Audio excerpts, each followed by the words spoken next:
capteur s'entend pas. Alors, où est-ce que j'en étais? Vas-y, refais. Ouais. Bonjour et merci de nous avoir suivis tout au long de cette année. N'hésitez pas à continuer de nous suivre l'année prochaine, hein. On espère pouvoir vous proposer un peu plus de contenu, un peu plus de choses.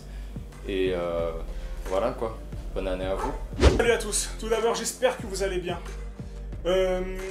En fait c'est juste pour vous annoncer que on a été appelé par une association, donc SOS Solitude, qui souhaitait faire des interviews de personnalités religieuses pour un projet qu'ils ont.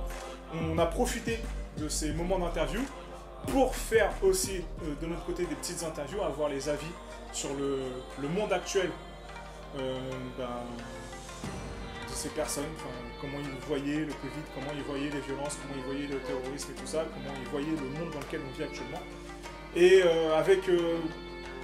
c'est étrange parce que du coup c'est 4 personnalités avec des religions totalement différentes les unes des autres, mais qui ont quand même une spiritualité, une philosophie de vie qui s'assemblent.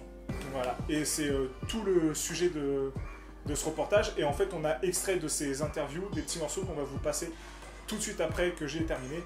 Et voilà, c'est juste du coup pour vous souhaiter d'excellentes fêtes, un bon réveillon, un bon Noël, soyez proches des vôtres. Faites attention toujours à ce Covid là. Et puis, et surtout, une bonne année, meilleure que celle qui s'est passée là. Et que de notre côté, on continue à vous régaler avec des streams et des concerts et des reportages. De toute façon, on finit pas les projets, il y en a plein qui arrivent, vous inquiétez pas. Tout part de là, c'est maintenant, c'est tout de suite. Et puis je vous dis à bientôt. Bonne année. Ciao.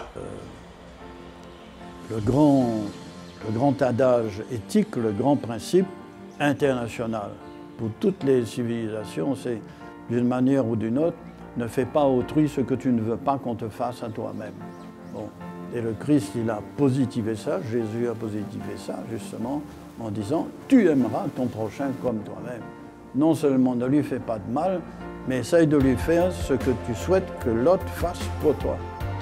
Si tu as vu qu'il y a un besoin là pour la personne, ou bien un besoin pour la société, qu'est-ce que tu peux faire individuellement ou en petit groupe pour cette personne et comment on peut traiter une situation globale dans une analyse globale et une mise en relation des compétences internationales pour résoudre ce problème. Souvent on dit que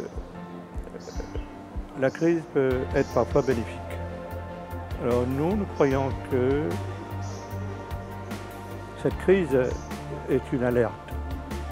C'est une alerte pour dire que, attention, vous allez au casse-cou, nous sommes embarqués dans la frénésie de la consommation et quand on consomme, on ne pense pas à protéger, on pense que tout est inépuisable.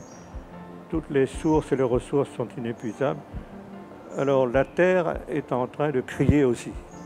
La Terre, notre planète Terre, est en souffrance aussi. Donc cette crise est là pour nous rappeler que nous avons une responsabilité vis-à-vis de la création. Non, parce qu'on se rejoint au niveau spirituel. La spiritualité est universelle. Après, il y a les croyances.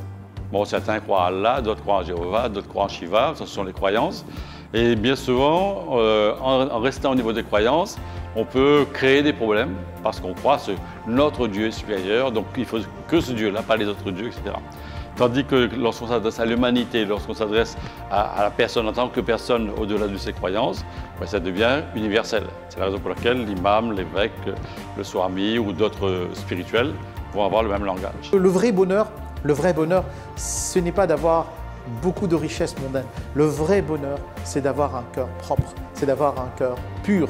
Avoir un cœur où je n'ai ni rancœur, je n'ai ni jalousie, ni désir vis-à-vis de l'autre, mais que je me satisfais de ce que Dieu m'a donné et que j'essaie d'agir pour aider l'autre.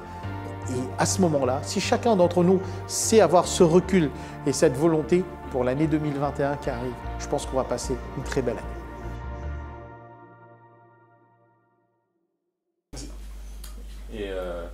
Et du coup, en fin de compte, à la fin, vous êtes encore là? C'est bien. Continuez à nous suivre. Il est con.